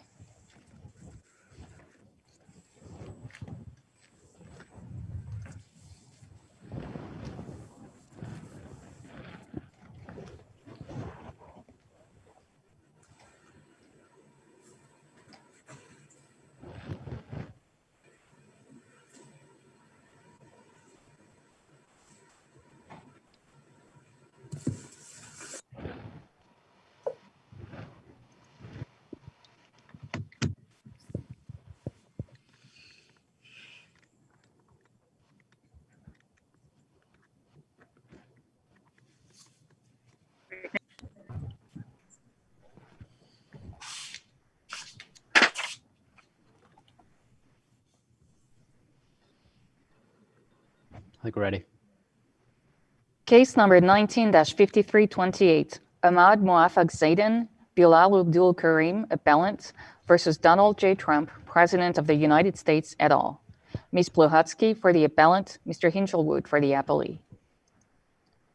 Ms. Pluhatsky, please proceed when you're ready. Good morning, Your Honors, and may it please the Court. This is a case of first impression in which the government has argued that it may designate a U.S. citizen for execution without due process and insulate that decision from judicial review on the basis that it's a state secret. This represents a radical expansion of the state secret's privilege, and the Fifth Amendment's guarantee of due process forecloses the government's argument. Mr. Karim is a U.S. citizen and a journalist. He has rights. They are justiciable, and the government does not have the discretion to bypass the Constitution by invoking a common law evidentiary privilege. Our position here is simple. An American citizen who demands due process upon discovery that he is a target of lethal action is entitled to notice of the basis for that action and an opportunity to challenge it. That is basic due process, and no U.S. court has permitted less when a U.S. citizen has come before it. Can I just take you to the question of standing for a second before we get into the teeth of the state secrets issue? And on standing, one key consideration that's pointed to is that at least one of the alleged strikes was a Hellfire missile. And that's correct, Your Honor. That's in the complaint at page 49. I'm sorry, paragraph 49, I think, at JA 22. The vehicle of Karim and his staff was struck and destroyed by a drone-launched Hellfire missile, which seems to be a significant fact in your view because it more explicitly links that attack, at least, to the possibility that was the United States. And then I just noticed in your brief at page 9 that your opening brief, and it says the strike came in the form of what appeared to be a Hellfire missile. And since it's a somewhat significant fact whether it's a Hellfire missile, I'm just wondering why the brief frames it in terms of what appeared to be rather than the allegation in the complaint that it is. Your Honor, our brief did not intend to depart from the facts alleged in the complaint. In terms of saying it appeared to be a Hellfire missile, of course, it's impossible with any kind of certainty without having had an opportunity to move to the merit stage to prove that it was a Hellfire missile. But Mr. Kareem does allege that it was a Hellfire missile. So then can I ask you this question? Let's just, there are some issues about Hellfire missiles, the extent to which that says that it's the United States, that indicates that it's the United States, as opposed to it could be somebody else. But if we take that particular attack out of the field of vision just for arguments purposes, I understand that we're not taking it out, but let's just do it for arguments purposes. And what you have is the other four. Would you still take the position that you've advanced past possibility to plausibility in terms of the United States being responsible for the missile attacks based on the other four alone? Absolutely, Your Honor. As we've alleged in our complaint, the United States uses signal intelligence and metadata in order to determine who to target for lethal action. In this case, the government has admitted that it conducts lethal strikes in Syria, that it was doing so during the time that Mr. Kareem was struck. Mr. Kareem uses signal emitting devices, and he was struck, in your hypothetical, 4 times then with an incredible precision, not in the context of an ongoing battle, but 4 unique strikes, including 2 on his office, 2 on his vehicle, I think are the ones that would be left. It wasn't his office, it was his employer's office. Well, on the ground network is constructively Mr. Kareem's operation. He's the only one? He's not the only person, no. But it's... Have you alleged that these were the only strikes made on those days? I don't see anything. You've painted a picture as if one missile hit on each one of these days. And I frankly think we could take judicial notice that in 2016, strikes were being conducted all over Syria, and certainly including where Mr. Kareem was. Your Honor, that certainly is possible, but it doesn't mean that the U.S. didn't undertake these strikes on Mr. Kareem deliberately. It is at the pleading stage, as you're well aware, Mr. Kareem is only required to allege one plausible version of facts. The government is attempting to challenge the merits of our allegations. We'll have an opportunity to do that in discovery if the government wants to prove that it was not the United States or that it was some other actor, it can do so. But the facts as alleged must be taken as true at this juncture. Well, and not there's if we can't ignore reality. And frankly, it seems to me a spectacular delusion of some sort of grandeur that your client thinks that the United States was aiming for him when bombs and drones and missiles were hitting all over that country and millions of people were fleeing for their lives. But Your Honor, in June of 2016, there are no other facts on the record that suggest that there were a flurry of drone strikes occurring in that month. That would I go back to my question. question, do we ignore reality? Your Honor, we don't ignore reality, but I think at this juncture, reality for June of 2016 in Aleppo, Syria has not been established on this record. And so it would require incorporating into the complaint facts that have not been alleged by Mr. Kareem, and certainly facts that have not been raised by the government. In fact, the government's attempt to undermine the plausibility of Mr. Kareem's claim only shows that it's more plausible that he was targeted by the United States. The government says, for instance, well, the Assad regime executes journalists, but it doesn't say so that it did it by drone strikes. It also says that the Assad regime uses drones indiscriminately. But indiscriminate strikes is not what happened to Mr. Kareem here. These happened with eerie precision, and that's what's pleaded in our complaint. Now, if there were more facts on the record... Do you dispute that during June, July, and August of 2016, Idlib province and Aleppo were under almost a daily... I'm sorry, Judge Millett, I can't understand what you're saying. Do you dispute that in June, July, and August of 2016, these particular parts of Syria in particular Aleppo and Idlib, I think it's a province, were subject to routine and severe bombings? Your You Honor, dispute that fact. I have no basis to confirm that fact. I do know, of course, as does Mr. Kareem, that Syria was at civil war and that strikes were undertaken, including No, the but 5 was, on him. All right. I mean, like Judge Henderson, I remember the news, right? Russia had come in at this point, and there were a lot of countries that were doing a lot of bombing, and Aleppo and Idlib province were particularly being torn apart that summer. And we're going, I think you say one of the bombs happened in an area that had just switched control. They were going back and forth in control. Now, if they're going back and forth in control between government and rebel forces, that means this is a very active war zone. And I get you, and I was surprised that you or your client wouldn't be familiar with that, so that you're not able to, so I guess you dispute, which is what the on-the-ground reality in this part of the world was that summer? No, Your Honor, we did not dispute that there were drone strikes undertaken in Syria. I'm not talking drones and bombs and bombs. It was a civil war zone, indeed. And this particular area it's an area of intense fighting. As you said, as you allege, as to one of them, it had just switched from government to rebel or rebel to government control.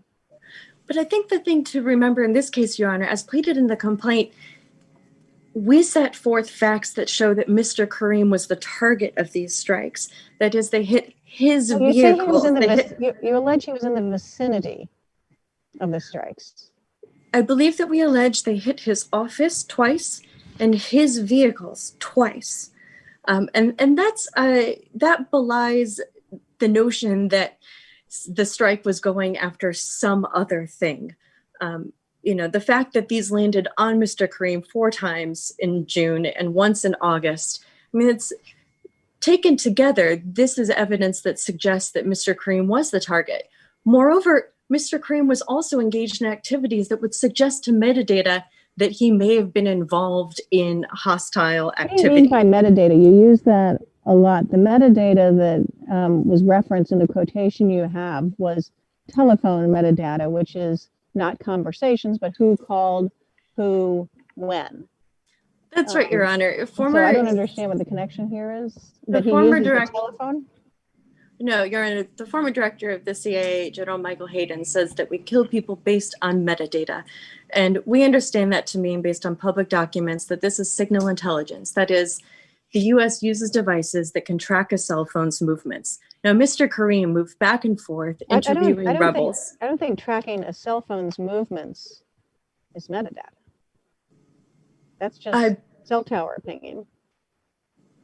I think it depends on what's being used to track the cell phone's movements. Okay. I didn't understand your connection with the metadata at all, because it was talking about a very different context. And it never said we kill U.S. citizens with metadata. That's exactly the point. Your Honor is exactly landed on the point that's of concern here. We're concerned with the erroneous deprivation of Mr. Kareem's life on the basis of signal intelligence that may have misinformed the U.S. government about who exactly it had picked up. What do you mean on the basis of signal intelligence? Signal intelligence, that is, if there is intelligence being conducted, which we have pleaded in the complaint that there are programs such as Skynet that are able to latch onto a cell phone and follow someone wherever they go. That's how they determine who's a courier. Had this been used for Mr. Kareem, it would see that he had gone to various rebel outposts and interviewed people. Now, to someone who doesn't know that that's a U.S. journalist conducting interviews and then publishing them, that could look very suspicious. It's our contention that he was picked up by the signal intelligence, and it gave intelligence officers or agency heads the wrong impression about who he is. And in keeping with the concerns that animated Matthews versus Eldridge and Lockett v. Ohio, where there's an erroneous, or where there's a risk of erroneous deprivation of a person's life or liberty interests, those interests must be addressed in a manner which affords that person due process. And that's all we're seeking here. The complaint alleges some bombings in June and August, or July and August. And then 7 months elapsed before the complaint is filed without any allegation of any attempted attacks at all. And we now know that 4 years have gone by with no attacks. In a complaint for injunctive relief, doesn't the plausibility standard require some showing that there's still a plausible risk of ongoing attacks?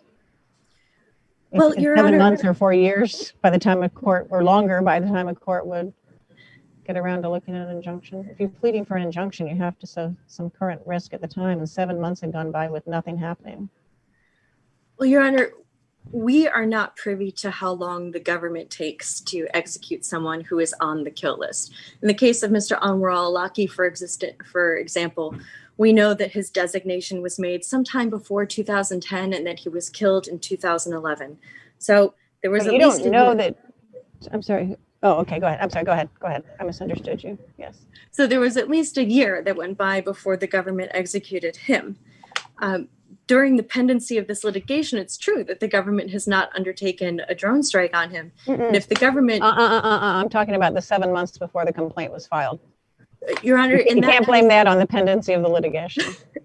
Of course. Your Honor, in that case, I would say that based on the example that we're aware of where the government has targeted a U.S. citizen, 7 months appears to be a reasonable and even smaller amount of time than it has taken in the past when undertaking to execute someone on the kill list. Okay. And then my understanding is that Mr. Karim has disappeared, that he was presumed to be taken by a terrorist group in Syria. For purposes of a complaint seeking injunctive relief, I mean, if you know otherwise, tell me.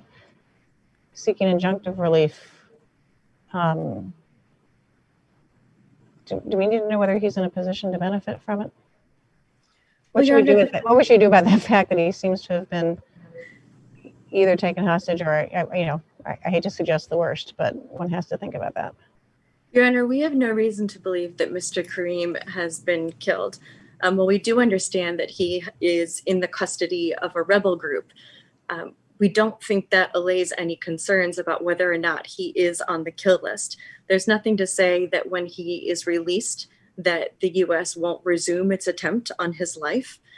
Moreover, the fact that he is in the same place makes it, you would think, easier to target him for death. But finally, I would say that if there's a mootness issue, the government can clarify that for us. It has the option to say, we don't intend to kill Mr. Karim. And if it does so, this entire case goes away. And its resistance to doing so is what prevents us from abandoning this action. That's a different point than what I was asking. So is he in a position where he could participate in a process that he requests this process to clear his name? Is there any way that he could participate in that? Your Honor, if the government were to call him for deposition next week, we would have difficulty accommodating that request. But we don't have any reason to believe right, so that. The proceeding, I'm asking a very intentional, practical question. Could the proceeding that he wants out of this litigation go forward at this time, or do we need to wait? Your Honor, I believe the proceeding can go forward. He has representation. We have authority to proceed on his behalf. And when he is released from custody, if his testimony or something else is needed, he can willingly provide it.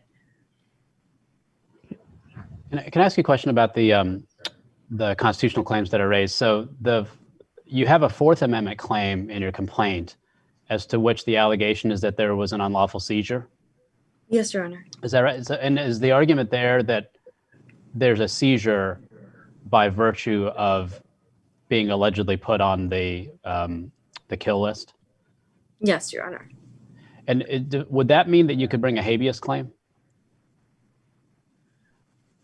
So in other words, if you've been seized, and part of where I'm going with this is that there is a line in Reynolds that says we draw a divide between criminal and civil cases. And one of the issues that's at the core of the viability of the state secrets privilege and what its implications are for this case is that, do we treat this as a typical civil case, or do we treat that as something different from a civil case that's on the order of a criminal case, which is sort of your argument?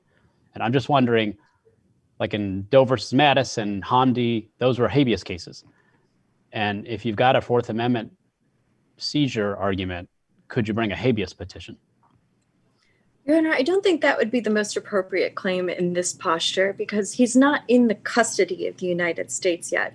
In fact, the U.S. has chosen to bypass prosecution and the normal custodial pretrial detention and instead move straight to summary execution. So there's a gap between, I mean, if there's a seizure, the seizure's at the hands of the United States. It's not at the hands of somebody else. Right. But there's a gap between an allegation that someone's been seized and the allegation that someone's in custody. I think that's correct, Your Honor. But there's what if no he were released on it? formal- What if he was under a death sentence but released on his own recognizance? Isn't that effectively what, under your view, is going on here? Correct, Your Honor. But presumably, in the case where there would be a death sentence, he would have enjoyed the due process to which he's entitled. He has not had the benefit of No, that. I'm just for purposes of Chief Judge Srinivasan's habeas, whether you could bring a habeas action. Because you essentially say, I am under a death sentence. This is your theory, as I understand it, a deeply unconstitutionally imposed death sentence would be your argument. Because I got no judicial process at all. Correct. No charge even. And the fact that I'm out on my own recognizance, I'm out on walking around on my own, doesn't mean I can't still challenge that executive imposed death sentence. Your Honor, he has challenged the executive imposed death sentence. In habeas. In habeas? He's seized by the government, and he wants to be seized, and this death sentence follows him wherever he goes under your theory. And he's constantly subject to it. He couldn't do a habeas action? I suppose it's possible that he could do a habeas action, but that doesn't foreclose the relief that he's seeking here. He's chosen to bring a Fifth Amendment claim as well. And it's on that basis that he is insisting on disclosure of the basis for the designation on the kill list and an opportunity to challenge it. And so in this posture, the relief that he seeks is perfectly available to him. And the formalistic docketing distinction between civil and criminal is not dispositive of the relief to which he's entitled. In fact, in U.S. versus Reynolds, the court said that it would be unconscionable to allow someone who faced potential deprivation of liberty not to have the evidence against him. The same concerns, of course, animated Roe v. Roe versus United States, in which the court said that the privilege must give way when the defense requires the evidence. The privilege has also given away, classified information. If he sought damages for, if he brought a civil action and sought damages on the theory that allegedly being on the alleged list causes ongoing distress and for which compensation is owed, then would you say that it's a formalistic distinction between civil and criminal? I would say that would be a civil claim in which the case precedent clearly establishes that relief would not be allowed. But this is different. He is seeking a Fifth Amendment life and liberty interest here. He's not looking for damages. And in fact, that's something that I think distinguishes our case from other state secrets cases that are civil. In this case, he is seeking to interpose himself into a process that has resulted in his death sentence. It's very clear from case precedent that when these kinds of concerns animate the interests at issue, that due process must be afforded. And that includes cases where national security is involved. In Hamdi versus Runfeld, a plurality, the Supreme Court said it would turn our system of checks and balances on its head if a US citizen who came to a court couldn't avail himself of his due process rights. And that's all we're really seeking here. As you well know, the court reaffirmed that in Doe versus Mattis, a US citizen is entitled to his rights even on a battlefield. And so in a case where Mr. Kareem's life is at stake, those rights are even more acute than they are when a liberty interest is at stake. Let me make sure my colleagues don't have additional questions for you before we hear from the government, and we will give you some rebuttal time. Thank you. I don't. Okay, thank you. Let's hear from the government now, and we'll give you some rebuttal time, Ms. Plahetsky. Mr. Henshelwood? Yes, good morning, Your Honors, and may it please the court. Brian Henshelwood for the government. I'd like to start where the court started, which is with standing in this case. Mr. Kareem has not alleged any facts that would actually link not only the United States to the specific attacks described in the complaint, but much less that Mr. Karim is the actual target of those attacks. And we think that's plain just from looking at the terms of the complaint itself, which are framed extremely generally with no specific linkage to the United States at all, and really resolved to a claim that anyone who has an electronic device who's sort of generating signals and is in the proximity of both explosions and rebels is therefore plausibly alleging they've been targeted by the United States. Does the Hellfire, the allegation of a Hellfire missile, bring it closer to the United States? Your Honor, it's certainly true that that's a missile system used by the United States. As you pointed out, it's not at all clear what the basis for that is. And in the reply brief at page 10, I point out they say, well, Mr. Karim inferred that on the basis of the strength of the explosion. The specific language is because of its strength and the damage it caused. So, again, even if that allegation is sort of the lone allegation that brings this any closer to the United States, the strength of the inferences that can be drawn from that allegation are not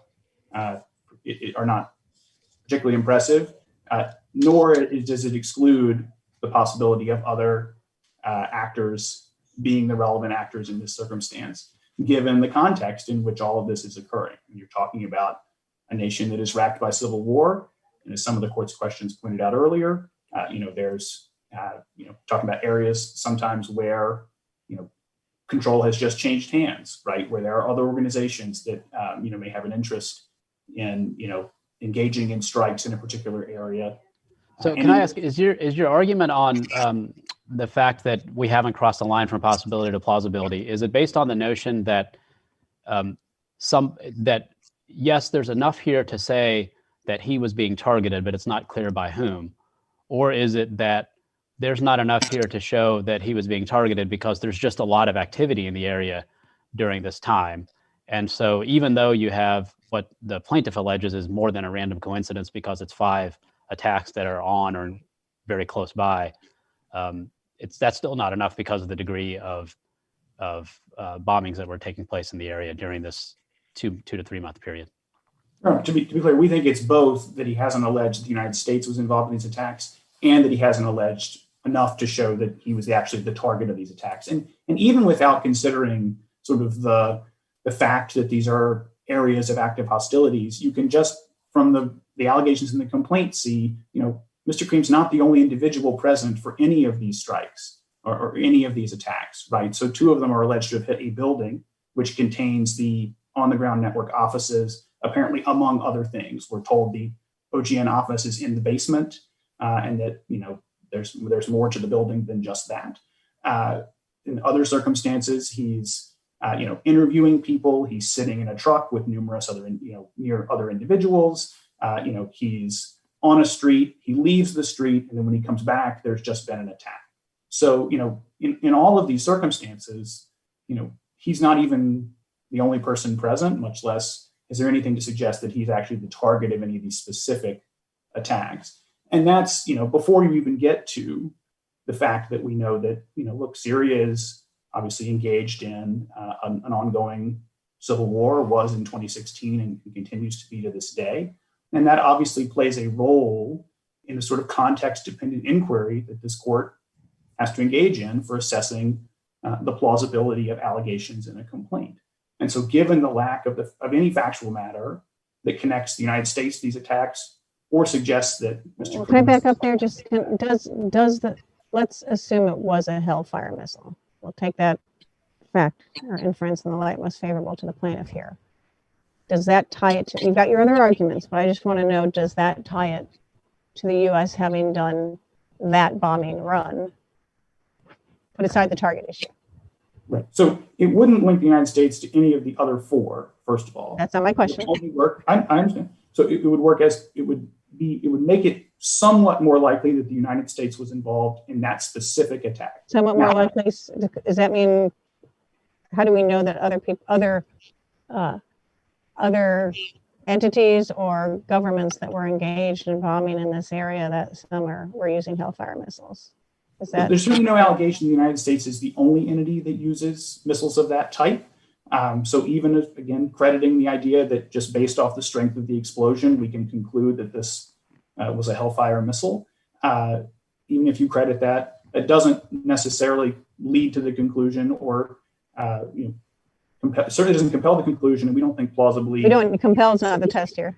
I understand. Does it move on this narrow question of whether that one bombing run was conducted by the U.S.? Does it move that specific factual allegation from possibility to plausibility because it was a Hellfire missile? Your Honor, I don't think it would move it even to plausibility, but that's, of course, if your question has assumed that we're setting aside the question of whether in that particular attack, Mr. Kareem was the target, right? So even if you... I really would like a straight answer on the narrow fact of whether that was a U.S. bombing run, which there are other facts that have to be added in. Let's put those aside. Just on whether that was a bombing run by the U.S. Does crediting the allegation that it was a Hellfire missile move that particular factual allegation, it was conducted by the U.S., a bombing run conducted by the U.S., from the realm of possibility into plausibility? And if not, why not? I think where there's no allegation and couldn't be, frankly, an allegation that the United States is the exclusive user of this particular type of weapon.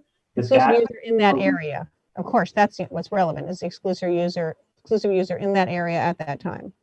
Right. Well, there's also no allegation to that effect either. If there were an allegation of that type, again, you might be inching closer with each sort of piece of specificity you could provide. But I think they do. I think they definitely allege that's their evidence that it was the U.S. that did it, because this is their bomb. Right. That based on the strength of the explosion, he assumes it was a Hellfire missile that was launched from the drone.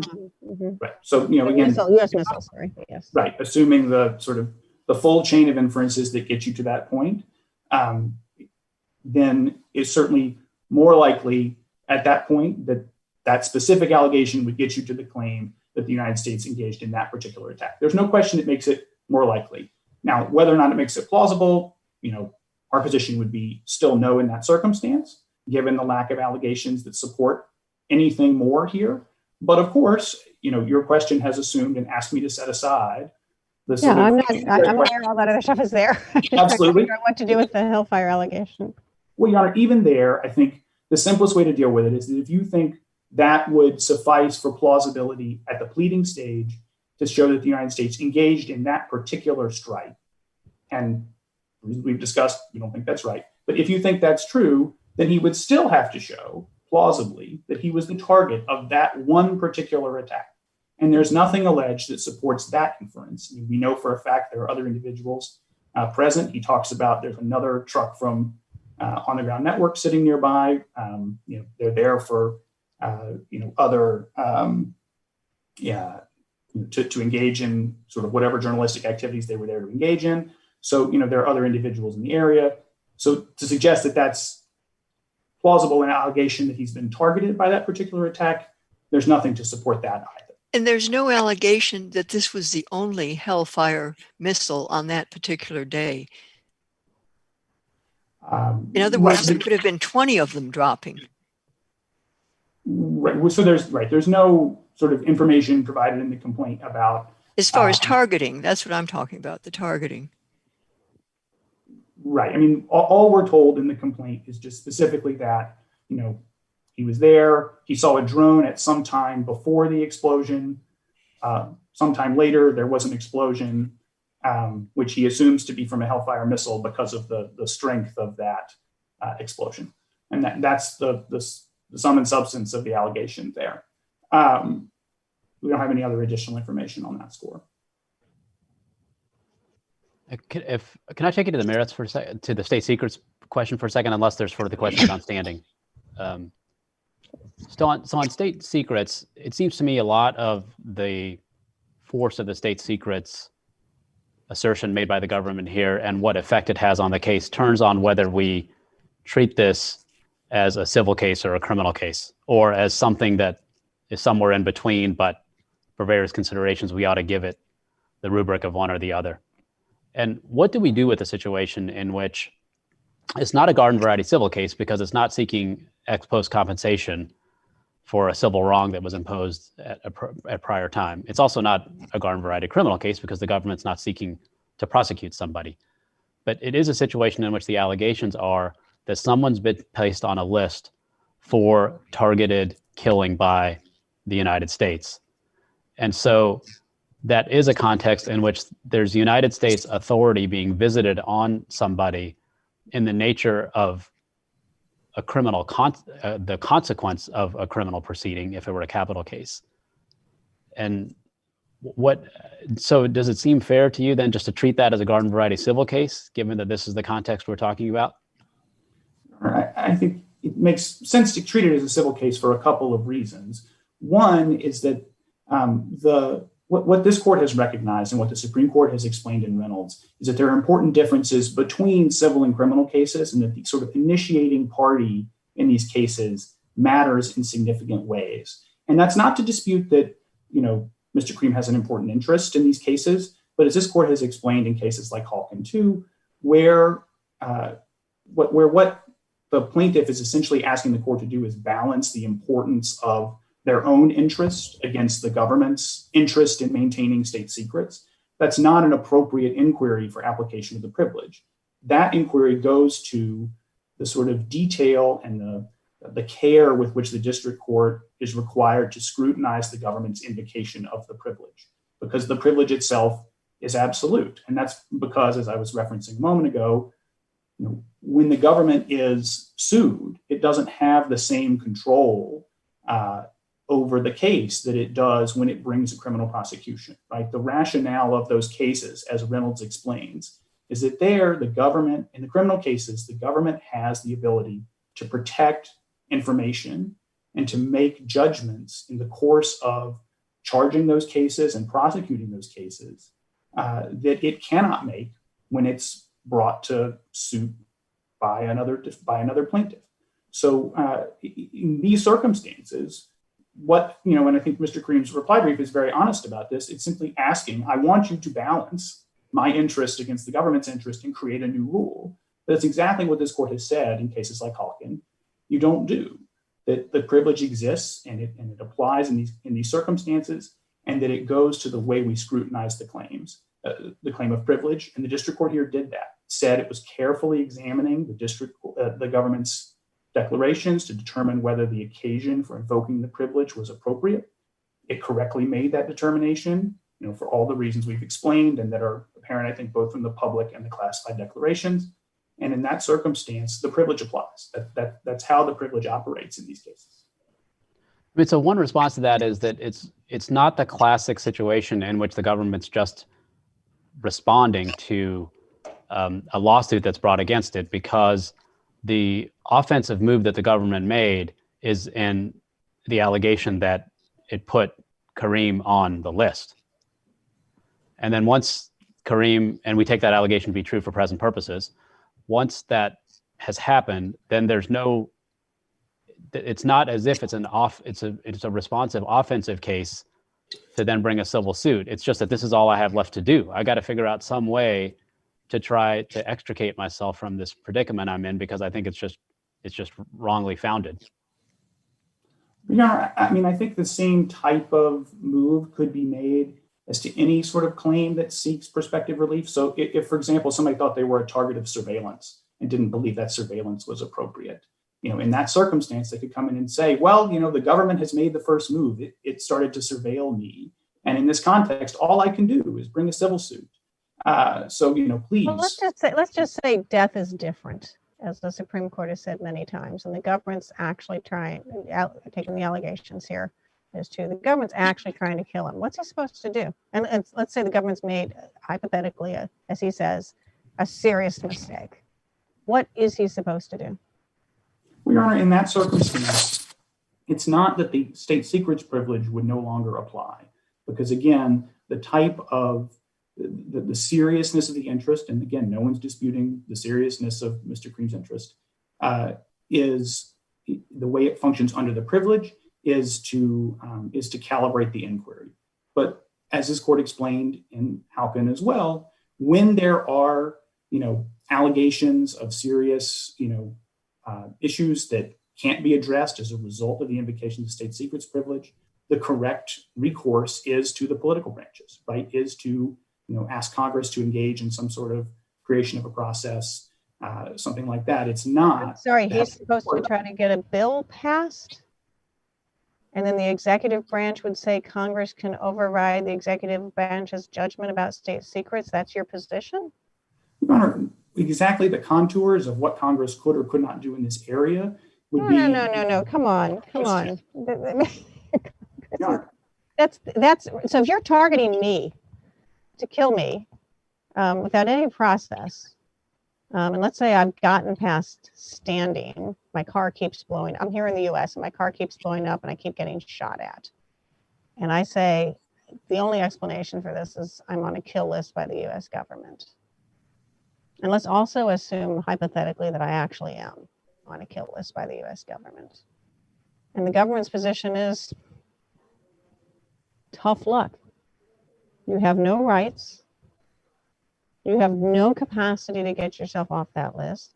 I mean, you can write letters to the government. But that's it. The government may execute me, and there's nothing I can do to stop it, or anyone can do about it. No, I think it's important to tease apart two different things that I think are in your question. So one is, I think part of your question is getting to some of the political question doctrine issues in this case, which I'm just asking you, is that your position, that there's nothing I can do about it? That's just a bottom line question. An individual in Mr. Kareem's position? My position, I'm on the kill list under this question. Okay, so an individual on the kill list, hypothetical kill list overseas. No, under my hypothetical, I am actually on the kill list. I suspect I am, and it turns out I am. Okay, in that circumstance, whether the government, both for reasons of a court's competence to adjudicate those kinds of questions, which gets to the political question issues, and the court's ability to adjudicate claims where the government has properly invoked the state secrets privilege and a court has properly determined that the government has invoked that privilege. So the answer is there's nothing I can do about it. There's no recourse you can get there's from no difference between for your political question theory, there's no difference between me and Mr. Kareem. If we're talking about, a U.S. citizen who is in Syria, like no, I don't understand why for political question. There's nothing in your briefing that says it turns on his location. So I'm extending it to someone on U.S. soil. Nothing in your briefing turns on where his location is at all. If that's a factor now, you can tell us. But I assume it's not for state secrets. Certainly not for state secrets, no. All right, so then what? So you would still argue political question just as you do here, and you would argue state secrets just as you do here. And if we rule for you, that means I'm hosed. Nothing I can do about this death sentence. Certainly, as to the state secrets privilege, the invocation of the privilege in this particular case means that the case cannot proceed. Now, again, whether that could be not different. Just the case, no. Why? What difference? What difference is it me rather than Mr. Kareem, and I'm here in the U.S.? I'm sorry. I don't want to suggest that there's. Just to speak about how the privilege applies in these cases, if your question is, can a court, once the privilege is properly invoked, which is an absolute privilege that the government is able to invoke in this litigation, can a court then proceed to adjudicate the merits, nevertheless, or disregard the government's application of the privilege, invocation of the privilege in that circumstance? The answer is no. Now, as a result, as this court explained in Halkin, the result may be that meritorious constitutional claims don't get litigated. This is killing U.S. citizens. That's quite a power to say that the executive branch has, and it's absolutely unchecked. There's no capacity whatsoever for judicial review through a habeas action or this type of civil action, which is a functional equivalent of a habeas action. There's nothing whatsoever. There's no precedent for that. I mean, you've got precedent generally on state secrets, but you've got nothing that says executing U.S. citizens. My hypothetical is on U.S. soil. This case involves not on U.S. soil. Your Honor, certainly there's no specific case that has addressed this specific type of claim, but the point is that the privilege itself, the very premise of the rationale of the privilege. Do you appreciate how extraordinary that proposition is, that the U.S. government the executive branch can unilaterally decide to kill U.S. citizens? And you've given me no basis for distinguishing it even here on that power existing even here on U.S. soil without any process whatsoever. That would make a lot of things a lot easier. Your Honor, I don't mean to suggest that the analysis, if you were adjudicating such a case, would be different as to a person on U.S. soil. We obviously haven't addressed that question here. My point is simply that. Is there anything in your arguments that would change based on whether it's U.S. soil? I didn't see anything at all that turned on that. Your Honor, is it less of a political question if it's on U.S. soil? In your theory? Your Honor, whether or not there would be some differences, I simply don't have we haven't had to address any of that at this point. But I take your questions to get to a significant concern that obviously the engaging in a strike of this nature is a serious undertaking. And there's no question that that's true. And the government absolutely agrees that in this circumstance, the district court has an important role to play in taking a careful look at the government's assertion of the privilege to ensure that it is appropriate in the circumstances. Can I ask this question? There's no question. Can I ask this question? So in Hamdi, if the government, there was no state secrets assertion in Hamdi, but if the government had asserted the state secrets privilege, would the result have been that the habeas case goes away and that the detention authority continues to exist? No, I'm not sure how that would have sort of played out in those circumstances, because remember, it's dependent on the specific facts that are and information that is removed from the case on the basis of the privilege. So here, Mr. Karim cannot demonstrate even his standing without information covered by the privilege, nor for that matter it can be demonstrated whether or not he has standing at all. Even so, whether or not he's was the target of the process. Right. I guess I'm just hypothesizing a situation in which the government would say that we can't get into the bona fides of the determination that Mr. Hamdi's an enemy combatant, because if we did that, then it would reveal too much, and there's military secrets in play, and the proceeding just can't go forward in any way that would allow us to shed light on the decision making there. And therefore, it's a military secret under Reynolds, and therefore the proceeding just stops. It's not criminal, it's civil, because habeas is a petition that's filed by the detainee, not an inquiry that's launched by the government. And therefore, there's nothing further. We just continue to detain. Again, if the sort of occasion for invocation of the privilege is appropriate, then the consequences that flow from that are the consequences that flow from that. But of course, as we know, in the habeas context, the government has proposed to the district court and then ultimately has proceeded to litigate under certain protections those habeas petitions over the last decade. But without ever asserting the state secrets privilege, as far as I know. Is that, I'm not aware, I could be wrong about that, but I'm not aware. He's not asserted the state secrets privilege in that context. Now, all that goes to show is that those cases don't have much to say about what happens when the government does properly invoke the privilege. And we know what the answer to that question is because of the Supreme Court's decision in Reynolds and all of this court's cases, which have repeatedly echoed the basic premise that the particular strength of the interest goes to the scope of the inquiry and not to the availability of the privilege in the first instance. Okay, thank you. Let me make sure my colleagues don't have further questions for you, Mr. Hanshelwood. Do you think there's any reason, since he seems to be in custody of a terrorist organization, should that affect us going forward with this case, since it's a case just for injunctive relief? Your Honor, I don't know the details of Mr. Karim's present situation, and so I'd be hard-pressed to provide any guidance on that. Obviously, his counsel would be better positioned to give you whatever his current status is. Thank you, Mr. Hanshelwood. Ms. Plahutsky, we'll give you your 2 minutes of rebuttal. Thank you, Your Honor. I think the government's argument has just made pretty clear that there are no circumstances under which it would permit a U.S. citizen to challenge his designation on the kill list.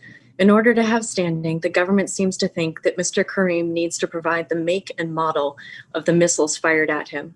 Of course, that's not a reasonable expectation. In the circumstances that he is in, he has provided all of the circumstantial evidence that's available to him to make his claim. And the case law says that when a plaintiff alleges, as Mr. Karim has done here, that discovery will reveal additional evidence and all of the other relevant evidence is in the possession of defendants, that he has pleaded facts sufficient to support standing. Moreover, the government's argument that this is a political question is deeply disturbing, as this court has recognized. In Al-Shifa and Al-Jaber, the court was asked to review the merits and the wisdom of military judgments. This is an ordinary due process claim, and the court has a role to play here as it would in any other due process scenario. It's a purely legal issue, and the government has offered no limiting principle, as this court has observed, on whether and when it can kill U.S. citizens. So whether that's in a parking lot in the United States or abroad in Syria, the government has claimed, for the first time ever in this case, that it has unfettered and unreviewable discretion to kill U.S. citizens at will. If the court adopts the government's argument, that would ultimately extinguish the Fifth Amendment due process right that any U.S. citizen has. So we request that this court remand to the district court with instructions to proceed to discovery. Thank you, counsel. Thank you to both counsels. We'll take the case under submission. This honorable court is now adjourned until this afternoon at 2 p.m.